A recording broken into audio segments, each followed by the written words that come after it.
बिस्मिल्लाहिर्रहमानिर्रहीम, अस्सलाम वालेकुम जी। मैं नजमुल हसन बाजवा हूँ। नाज़रीन किराम, खबर है, बड़ी खबर है, सुप्रीम कोर्ट से खबर है। खबर यह है कि सुप्रीम कोर्ट के अंदर 3 बंद लिफाफे पहुँचाए गए हैं, 3 सरबमोहर लिफाफे पहुँचाए गए हैं और इन बंद लिफाफों के अंदर शहबाज शरीफ वज़ीर आज़म पाकिस्तान की किस्मत का फैसला है। शहबाज शरीफ साहब नाअहल होंगे, सिर्फ नाअहल होंगे और कब नाअहल होंगे, और क्या सिर्फ नाअहल होंगे या साथ में फौजदारी का मुकदमा भी होगा, इन तमाम चीज़ों का फैसला इन 3 बंद लिफाफों के अंदर मौजूद मटेरियल को एनालाइज करके किया जाना है। ये फैसला क्या हो रहा है और इन 3 बंद लिफाफों के अंदर क्या है, इसके ऊपर बात करेंगे। लेकिन इसको बताने से पहले मैं नाज़रीन किराम आपको अप्रैल 2019 में लेकर जाना चाहता हूँ। अप्रैल 2019, मुल्क है सूडान, शहर है खर्तूम।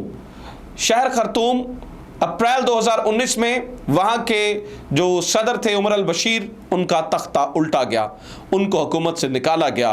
वक्त से पहले उनकी हुकूमत ख़त्म कर दी गई और जब इनकी हुकूमत ख़त्म की गई तो उसके बाद वहाँ पर ना रुकने वाला एक लड़ाई का सिलसिला शुरू हुआ।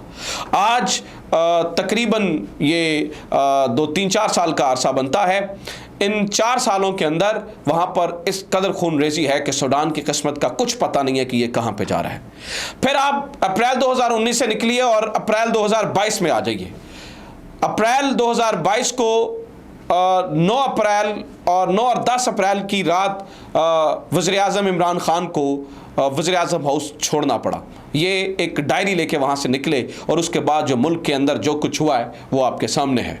अफसोस की बात यह है नाज़रीन किराम कि 7 अप्रैल 2022 को सफ़ेद इमारत यानी कि सुप्रीम कोर्ट ऑफ पाकिस्तान से कुछ चेहरे मुबारकबादें देते हुए निकले थे और उन चेहरों ने मुबारकबादें देते हुए कहा था कि आज नज़रिया ज़रूरत हमेशा के लिए दफन हो गया। आज चेहरे भी वही हैं, इमारत भी वही है और इनकी शक्लें अलग से बनी हुई हैं और इनका मूड अलग है और अब ये नज़रिया ज़रूरत के पीछे छुप रहे हैं। ये सारी चीज़ें ना हो और इस्लामाबाद का हाल खर्तूम जैसा ना हो, इसके लिए नाज़रीन किराम सुप्रीम कोर्ट ऑफ पाकिस्तान ने अपना डंडा उठा लिया है और सुप्रीम कोर्ट ऑफ पाकिस्तान बिल्कुल मैदान में जो है वो आ चुकी है। सुप्रीम कोर्ट ऑफ पाकिस्तान क्या डिसीजन देने वाला है और इमरान खान को अभी से इमरान खान के लिए क्या क्या अच्छी खबरें आज के दिन उन्हें जो है वो दी जा रही हैं, इसके ऊपर नाज़रीन किराम जो है ना वो तफसीली मैंने बात करनी है और हमने इसको डिस्कस करना है कि असल जो है ना वो ये सारी गेम जा किधर रही है। सबसे पहले तो सुन लीजिए, आज एक इंतहाई अहम दिन था क्योंकि आज जो है ना वो स्टेट बैंक की रिपोर्ट पेश होनी थी और इलेक्शन कमीशन ऑफ पाकिस्तान ने रिपोर्ट देनी थी कि आया स्टेट बैंक ने पैसे दिए हैं या नहीं दिए हैं। इस रिपोर्ट के पेश होने से पहले कल रात एक मीटिंग होती है। इस मीटिंग के अंदर आपको मालूम ही है, मैंने इसके ऊपर तफसीली बात कर रखी है 2 अलग अलग वीडियोज़ में कि इस मीटिंग के अंदर क्या क्या बातें हुई, क्या क्या बातचीत हुई। इस मीटिंग के अंदर नाज़रीन किराम उसके बाद ये हमें लगा, बहुत सारे लोग ये समझ रहे थे कि शायद जो है ना वो अब बचत हो जाएगी इनकी, लेकिन नाज़रीन किराम इत्तलात ये हैं कि इनकी बचत नहीं हो रही है क्योंकि स्टेट बैंक ऑफ पाकिस्तान ने सीधा कह दिया जी हमने जो रिपोर्ट आज पहला लिफाफा इलेक्शन कमीशन ऑफ पाकिस्तान ने जमा करवाया है, उस लिफाफे के अंदर ये कहा गया है कि हमने हमारे बारहा कहने के ऊपर जो है वो हमारे पास अभी तक पैसे नहीं पहुंचे हैं। दूसरा लिफाफा नाज़रीन किराम स्टेट बैंक और तीसरा लिफाफा वजारत खजाना की जानिब से जो है वो जमा करवाया गया है।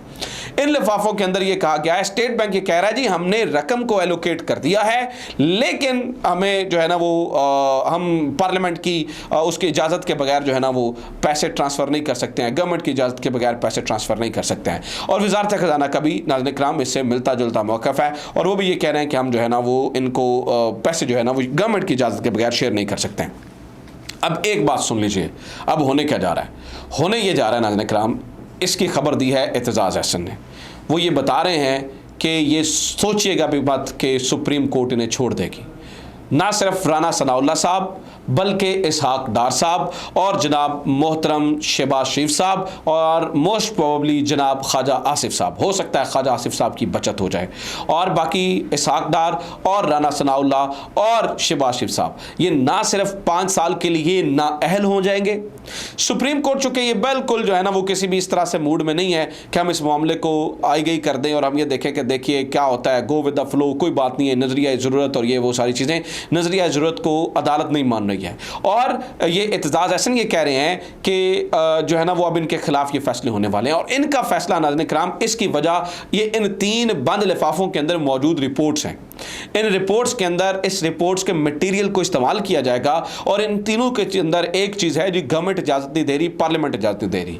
तो अदालत पार्लियामेंट को नहीं पूछेगी, अदालत सबसे पहले उस वजीर को बुला के पूछेगी, और ये कोई किसी किस्म का जो है वो ये आर्गूमेंट नहीं है कि पार्लियामेंट मान नहीं रही है। अब पार्लियामेंट एक लूली लंगड़ी पार्लियामेंट है जिसके अंदर राजा रियाज जैसे अपोजिशन लीडर बैठे हैं, जिसके अंदर जो है ना वो किसी किस्म की कोई ऐसी जो एक ट्रू रिप्रेजेंटेशन हो पब्लिक की वो नहीं है।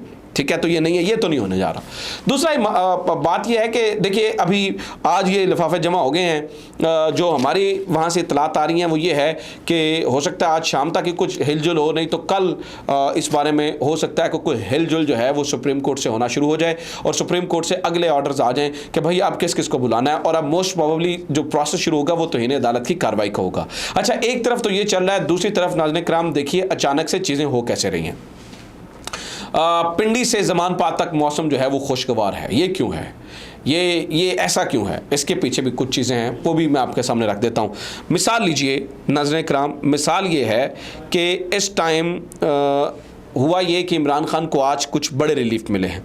सबसे बड़ा रिलीफ तो ये मिला है कि लाहौर हाई कोर्ट ने आज इमरान खान को हिरासा करने से मना किया है। मोस्ट प्रोबेबली ईद के दिनों में ये ऑपरेशन, अब मुझे नहीं लगता कि कोर्ट के रिमार्क्स के बाद जो है वो होने जा रहा है। नंबर 1। नंबर 2 नाज़रीन किराम, दहशत गर्दी के 3 मुकदमात के अंदर 8 मुकदमात के अंदर 3 मई तक तोसी कर दी गई है। जो ज़मानत है उसके अंदर 3 मई तक जो है वो तोसी कर दी गई है। ये दहशत गर्दी के 8 मुकदमात के अंदर जो है ना वो इमरान खान को रिलीफ मिला है। एक और रिलीफ सुनिए, खातून जज धमकी केस के अंदर इमरान, ये जो मुकदमा है इसकी समाअत 25 मई तक यानी कि लंबी जो है ना वो मुलतवी कर दी गई है, उसको भी जो है ना मौका दिया जा रहा है, यानी कि वो और ये चीज़ें हो रही हैं। एक तो ये है, दूसरा ये है आप हालात बदलते हुए देखिए। इस वक्त जमात इस्लामी ने एक कमेटी बना दी है जिस कमेटी का काम होगा इन सारी चीज़ों को कंडक्ट करना और PTI से जो है ना वो मुलाकातें करना, PTI से जो है ना वो इलेक्शंस के ऊपर बातचीत करना।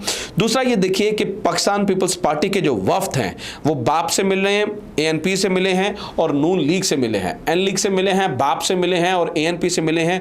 और ये भी क्या बात कर रहे हैं, ये भी इलेक्शंस के लिए बात कर रहे हैं, यानी कि जरदारी साहब जो है वो इस वक्त सुपर एक्टिव हो चुके हैं। जरदारी साहब जो है ना वो इस वक्त बिल्कुल एक्टिव हैं और ये सोच रहे हैं कि हमने जो है ना वो जल्द अज जल्द इस मामले के ऊपर बात करनी है और ये जो अंदर खाने जो गैप आया हुआ है उसको ऑब्वियसली जरदारी साहब, when Zardari speaks it doesn't make Zardari speaking.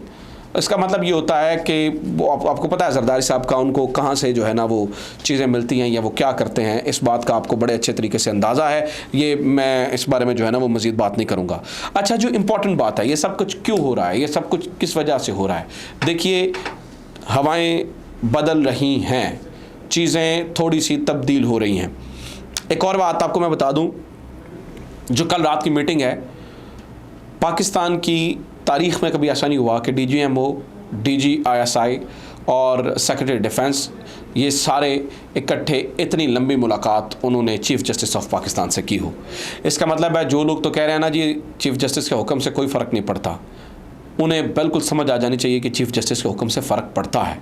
और यही चीफ़ जस्टिस, ऐसा नहीं होगा कि आप ये कहें कि हम इस चीफ़ जस्टिस को ही नहीं मानते, अदालत के अंदर डिवीज़न है तो हम किसी चीज़ को नहीं मानते। नहीं, आपको मानना पड़ेगा। आपने देखा दूसरी तरफ जस्टिस काजी फाइज ईसा से आप ये इस तरह का आप ये नहीं कह सकते कि हम उनसे कोई फ़ैसला ले लें, तो फ़र्क पड़ेगा। इसलिए ये चीफ़ जस्टिस साहब जो है यही फ़ैसला देंगे और वो फ़ैसला जो है ना वो मानना पड़ेगा। जो एतजाज़ एहसन साहब कह रहे हैं वो तो ये कह रहे हैं कि इन्हें लग पता जाएगा, इनके पाँव के नीचे से जो है ना वो ज़मीन खिसक रही है।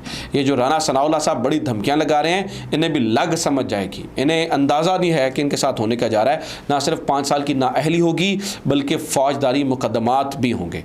तो नाज़रीन किराम ये मैं आपको बता दूं कि अदालत एंड तक ये चाह रही है कि इनके खिलाफ जो है वो हम किसी किस्म की तौहीन अदालत की कार्रवाई ना करें, लेकिन अदालत ने इस मौके पर खड़ा किया है कि ये सारे जो 3-4 लोग मैंने आपको बताए हैं मामला ऐसे ही रहे तो ये नाअहल भी होने जा रहे हैं, इनके खिलाफ फौजदारी के मुकदमात भी होने जा रहे हैं और ये गवर्नमेंट इसी तरीके से जो है वो घर जा रही है। और मुझे ये लगता है कि ये इसीलिए सियासी शहीद बनना चाहते थे और ये इसीलिए जो है ना वो इस चीज़ को जो है ना वो करना चाह रहे थे और अब ये चीज़ें मिल रही है, ये कि नया बयानिया लेकर जो है वो मार्केट के अंदर जा सके और वोट मांग सके। तो ये चीज़ें हो रही हैं। अपना ख्याल रखिए। खुदा हाफ़िज़। पाकिस्तान जिंदाबाद।